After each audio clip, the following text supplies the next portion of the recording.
सो lecture 4 को continue करते हैं ट्रांजिएंट का नेटवर्क एनालिसिस का, जिसमें ट्रांजिएंट हम पढ़ रहे हैं। तो यहाँ पे हमने क्या किया, इक्वेशन लिखी है आई एल टी, जो करंट आपका इंडक्टर के थ्रू है, इज़ 1/L और इंटीग्रेशन ऑफ, क्योंकि एक्चुअल में ये हमने कहाँ से निकाला, V = L di/dt से निकाला है। हमने क्या किया, तो इसको किया 1/L उधर ले गए और V और ये di/dt था इक्वल टू, फिर I कर दिया इंटीग्रेशन ऑफ 1/L और V dt। ये चीज़ हमने यहाँ से निकाल के लाए हैं, तो यही हमने यहाँ लिखा है। लिमिट लगा दी -∞ से t, मतलब हम कुछ यहाँ पे सॉल्व करके ला रहे हैं, ठीक है। देखेंगे क्या सॉल्व होता है। तो -∞ से t, तो 1/L -∞ से इसको दो पार्ट में डिवाइड कर दिया, मतलब ये कुल मिला के ये नंबर लाइन है आपकी, तो ये -∞, ये इन्फिनिटी, ये t पहले तक, मान लो t कुछ भी हो सकता है। तो इसको पहले हमने क्या किया, यहाँ पे 0 ले लिया बीच में, ये 0, तो ये 0 माइनस, ये 0 प्लस। तो इसको कैसे लिख सकते हैं कि ये 0 माइनस ही मान लो एक पॉइंट है, मतलब एक पॉइंट बीच में, तो -∞ से आपका, सॉरी ये आपका 0 माइनस तक और दूसरा आपका 0 माइनस से t तक। तो हमने ये लिमिट ली, -∞ से 0 माइनस ये हो गया, 0 माइनस से t ये हो गया, दोनों को सेम ही तरीके से लिखा।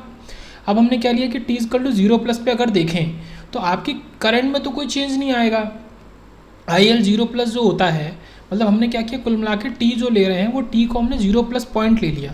तो देखो यहाँ इस साइड में LHS साइड में भी आपका ये IL 0 प्लस हो गया, तो देखो ये IL 0 प्लस हो गया, और यहाँ पे ये आपका जो सेकंड वाला पॉइंट है इसमें ये 0 माइनस से 0 प्लस हो गया, ये ओके 0 माइनस से 0 प्लस हो गया।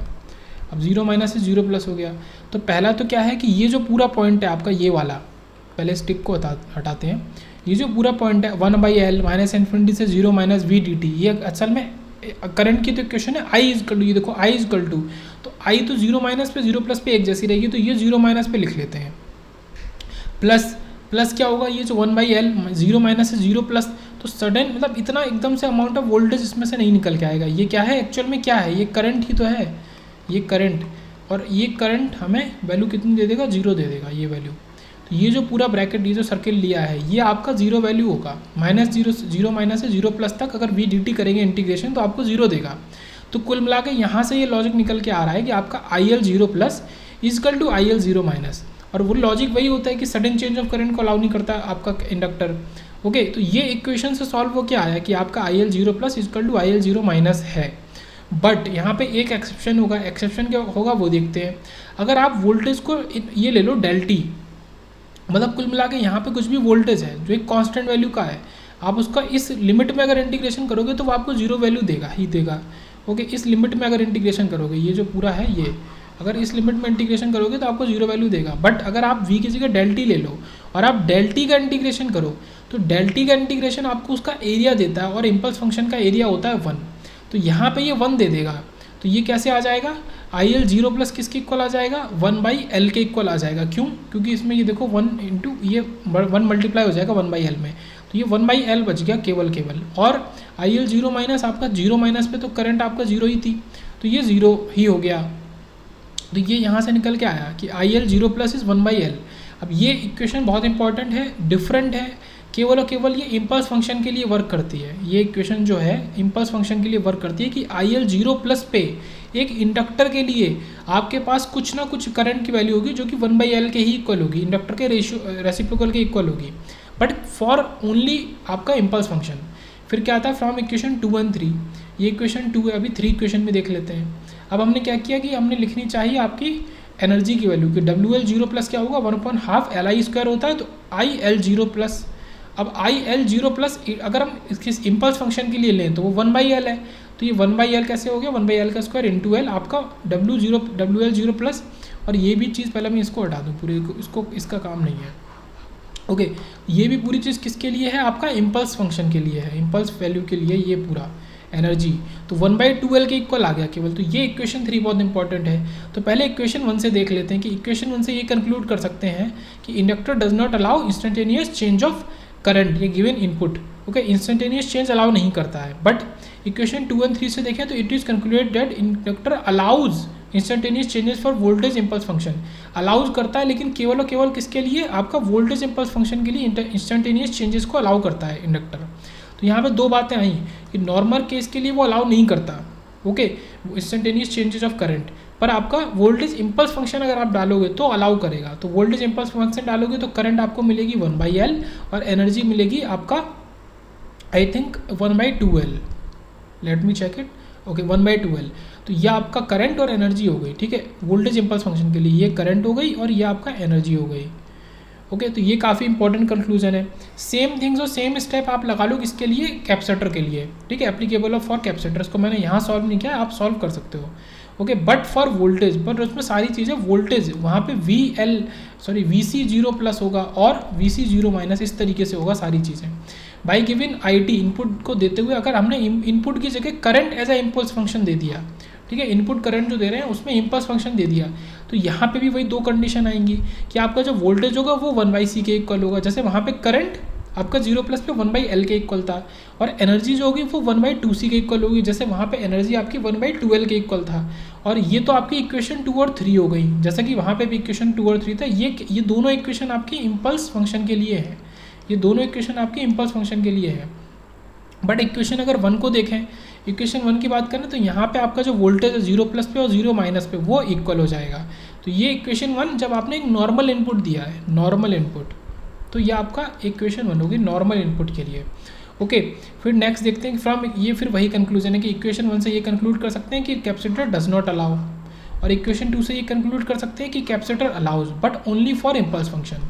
ठीक है, तो ये चीज़ बार बार आपकी रिपीट हुई है, तो अब तक तो समझ में आ गई होगी। तो ये बेसिक ट्रांजिएंट हमने देखा, उसके अंदर कुछ छोटे छोटे सर्किट्स देखे, कैपेसिटर और इंडक्टर का वर्किंग देखा, करंट 0+, 0- पे, वोल्टेज 0+, 0- पे, सब कुछ देखा। अब हम अपना पहला जो सब टॉपिक कह सकते हैं इंडक्टर ट्रांजिएंट के अंदर, उसको शुरू करते हैं, जो कि हमारा सोर्स फ्री RL सर्किट।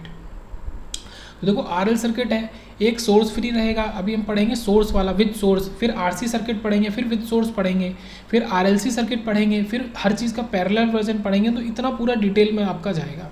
तो पहला वही आता है कि सोर्स फ्री और RL सर्किट, वो भी सोर्स फ्री, आपका RL सर्किट सोर्स फ्री। तो ये आपका वोल्टेज लगा हुआ है, ओके, ये आपका एक स्विच है, और स्विच को पहले तो वो क्लोज है बट उसको बाद में ओपन कर रहा है, मतलब ये एरो देखो, एरो क्या बता रहा है कि इसको 2 पे जोड़ देगा, कब t=0 पे। तो पहले तो देखते हैं t<-, मतलब 0 के लिए, या t=0- पे क्या है, इसमें एक करंट फ्लो हो रही है सर्किट में। करंट किसकी वजह से फ्लो हो रही है, इस वोल्टेज की वजह से, जिसको हमने I0 माना है। ओके, तो ये करंट फ्लो हो रही है 0- पे, तो अब एक इंडक्टर सडन चेंज तो अलाउ नहीं करेगा करंट में, तो 0+ पे भी वो I0 होगा, और ये क्या हो जाएगा, इसकी वजह से ये करंट सोर्स की तरह बिहेव करेगा, है ना, ये हमने डिटेल पहले ही देख ली है, ये करंट सोर्स की तरह बिहेव करेगा इस वजह से। तो नेक्स्ट हम देखते हैं फॉर t<0 के लिए, ठीक है, ये तो t 0 के लिए हमने देखा करंट की वैल्यू को। t 0 के लिए देखते हैं, <0 की अगर बात करेंगे तो आपका यहाँ पे अगर देखें, अभी हम यही मानते हैं कि एक आपका जो इंडक्टर है वो कोई भी करंट सोर्स की तरह बिहेव नहीं कर रहा, मतलब एक करंट फ्लो हो रही है सर्किट में बट बिहेव नहीं कर रहा फिलहाल। तो आपने इसको जो स्विच है आपने इसको उठा के 0 इस पर 2 पे जोड़ दिया। अभी आपका कुछ ऐसा बन गया, इसमें केवल एक रजिस्टर है और एक इंडक्टर है, इसमें KVL लगाई। KVL का क्या मतलब होगा, I/R + L/di/dt। इंडक्टर के थ्रू आप करंट को इसी तरीके से लिखेंगे, L/di/dt को। ओके, तो इस हमें लिखना KVL में क्या लिखना है, वोल्टेज लिखना है, और वोल्टेज हमारा क्या होता है L/di/dt इंडक्टर के लिए। तो यहाँ से क्या निकला, IR = -L/di/dt। अब हमने अलग अलग DI को एक तरफ ले गए और DT को एक तरफ ले गए, तो ये क्या हो गया, -R/L और DT 0 से T तक, फिर आपका इधर I0 से आपका IT तक di/i, इसका इंटीग्रेशन किया। तो मेन चीज़ ये है, ये सबसे बड़ी की आपकी वैल्यू है, ये जो ये इक्वेशंस हैं ये वाली, यहाँ से आपका पूरा सॉल्यूशन निकल रहा है। ओके, तो इसको जब किया तो ये आपका कुछ इस तरीके का बन गया, क्या बन गया, VR = I0R, okay, e⁻RT/L। Okay, तो ये पूरा सॉल्व हो के आ गया।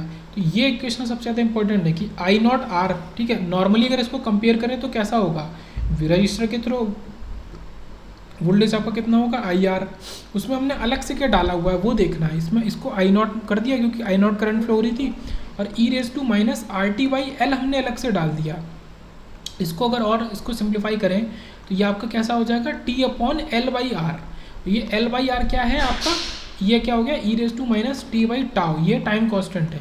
तो हमने केवल e⁻t/τ से इसको मल्टीप्लाई किया है, इस इक्वेशन को I0R को केवल इतना हमने किया है, उसका सॉल्यूशन निकला कहाँ से, उसका सॉल्यूशन यहाँ से निकला है, जो ये पूरी एक दूसरे की इक्वल इक्वेशन करी है जो हमने यहाँ से निकाली है, आर और एल को सीरीज में जोड़ के KVL लगा के।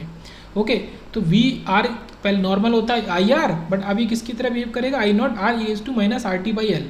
तो यहाँ से आई टी हमारा क्या निकल के आया, हमारा आई टी भी इसी के इक्वल निकल के आया। कैसे, हमने ये जो इसमें ये है आई, हमने इसको यहाँ लिखा है आई टी। ओके, मतलब कुल मिला के ये जो वी आर है इसमें अगर इन आर को हटा दें तो ये क्या बन जाएगा, ये जो बची हुई चीज़ है पूरी आई नॉट इंटू दिस, ये पूरा क्या है आई टी के इक्वल है। तो ये हमारा आई टी निकल के आया। अब मैं वी आर को फिर से लिखूँ, वी आर इजकल टू आपका यही आई टी का जो आई टी है और इसमें आर को अगर मल्टीप्लाई कर दें तो वो वी आर हो जाएगा। मतलब जो वी आर की इक्वेशन है अगर उससे हमने इस आर को हटा दिया तो ये बची हुई चीज़ आई टी है। तो ये आई टी और इसका रिलेशन निकला। अब अगर आप वी आर और वी आर का और आई टी दोनों का रिलेशन देखें टाइम के संग तो कैसा है, e⁻⁻ है ये। तो ये आपका ऐसे डिकेइंग एक्सपोनेंशियल हो गया, दोनों का ग्राफ ऐसे ही हो गया। ठीक है, पहला ग्राफ आपका कैसा है, वी आर और टी के बीच में, दूसरा ग्राफ आपका आई टी और टी के बीच में या फिर आई और टी के बीच में। और पहले ग्राफ में जो आपकी जो हाईएस्ट वैल्यू है ये आपका ये आई नॉट है, जब आप आई ले रहे हो, और जब इसमें ले रहे हो तो आई नॉट आर है, इसमें आई नॉट और आर भी अलग से आ गया। Okay, peak value. तो ये दोनों ग्राफ आपको जस्टिफाई हुए, ऐसे क्यों बने हैं, ये इक्वेशंस कहाँ से निकली, ये भी जस्टिफाई हुई, और ये इक्वेशंस आपको याद करके रखनी है। Okay, V R is equal to I not R e⁻, ठीक है, आर टी। अब इसको भी मैंने सिंप्लीफाई करके बताया कि ये जो नॉर्मल इक्वेशन है उसी की तरह है, V R is equal to I not R, उसमें बस ये जोड़ा है e⁻ T by tau. Tau क्या है, टाइम कॉन्स्टेंट। तो अगर आपने ये चीज़ समझ ली तो आप सेम टू सेम ऐसा ही लॉजिक लगा के कैपेसिटर के अंदर भी इक्वेशन निकाल सकते हैं। ओके, तो फिलहाल तो यहाँ की ये इक्वेशन बनी। अब और आगे देखते हैं। अब हमने क्या लिखा, V L equal to L D I by T T, और आई की जगह हमने ये लगा दिया I not e⁻ R T by L. ठीक है, ये इसका डिफरेंशिएशन किया तो ये कैसा आपको मिल गया, I not minus I not R मिल गया और e⁻ R T by L. तो ये वी एल हो गया। वी एल कैसे हो गया, अब ये जो चीज़ थी इसने हमको क्या दे दिया, इसका जब डिफरेंशिएशन करेंगे तो इसका जो ये माइनस आर बाई एल, ये जो कांस्टेंट है ये आपको बाहर मिल जाएगा और एल से एल कट जाएगा तो आपको केवल बाहर माइनस आर मिला है, ये माइनस और ये आर। तो ये आपको वी एल में बाहर आपको माइनस और आर मिला है। ओके, अगर इसका आप रिलेशन देखेंगे वो तो क्या था, वी आर और टी का आपका ग्राफ था, फिर क्या था आई टी और आई का ग्राफ था।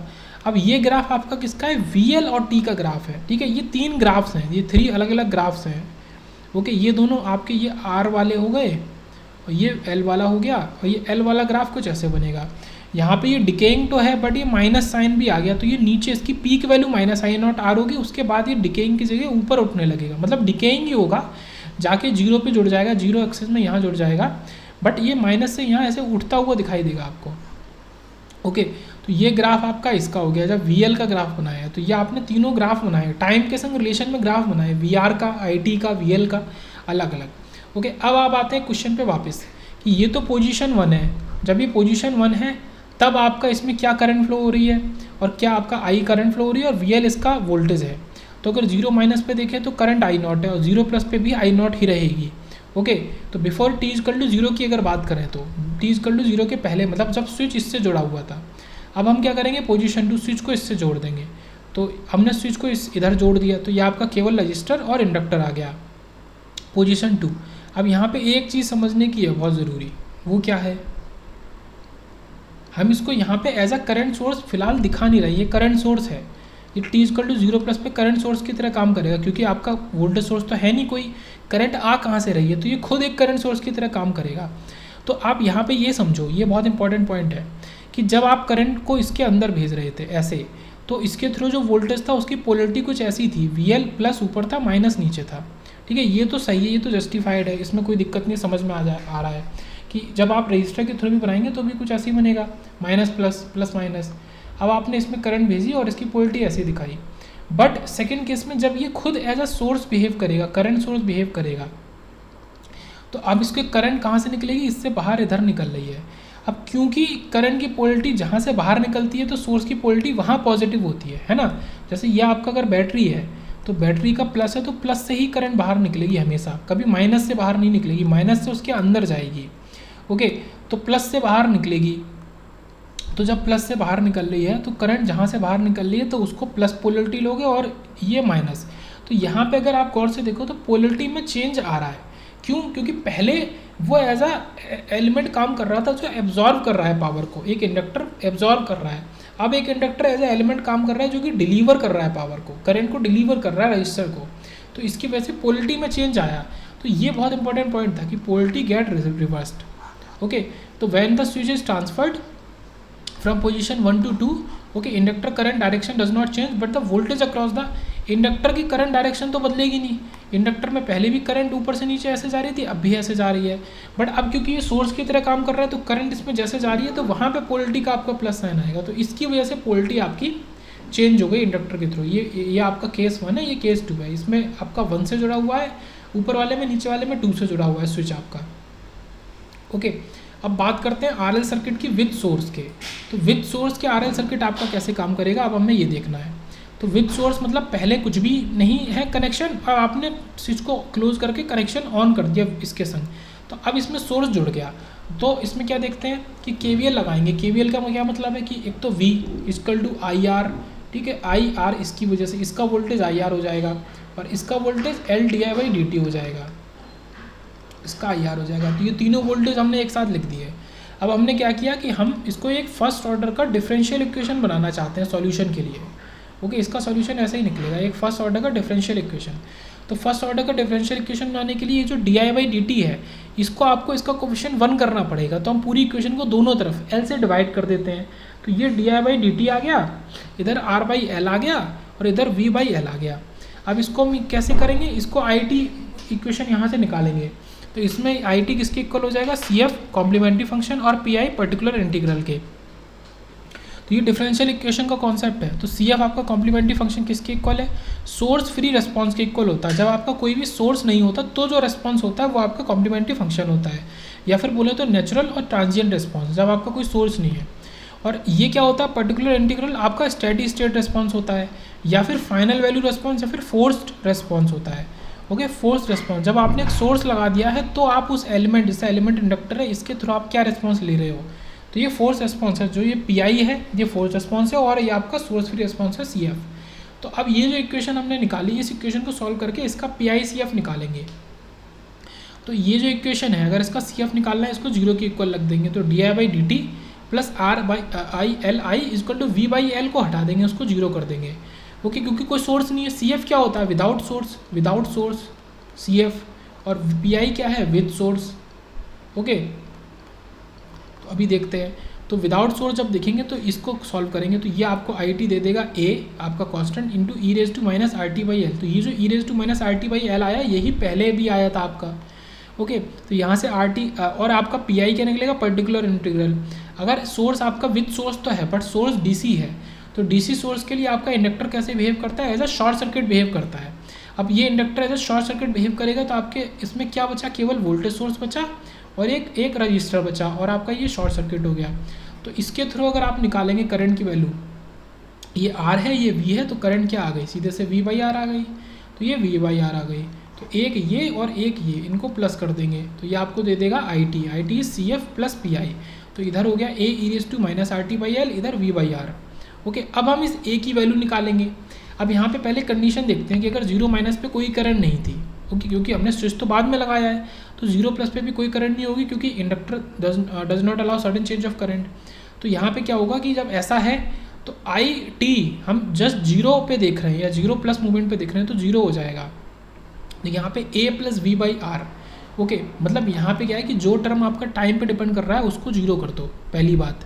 और जब ये 0 हो गया तो ये भी हटा गया, सॉरी ये 1 हो जाएगा, क्योंकि e⁻0 करना है हमें, है ना, e⁻0 T0, तो e⁻0 1 हो जाएगा। तो ये A देगा, ये V/R देगा, तो A आपका माइनस V/R के इक्वल आ गया, ये जो कांस्टेंट है।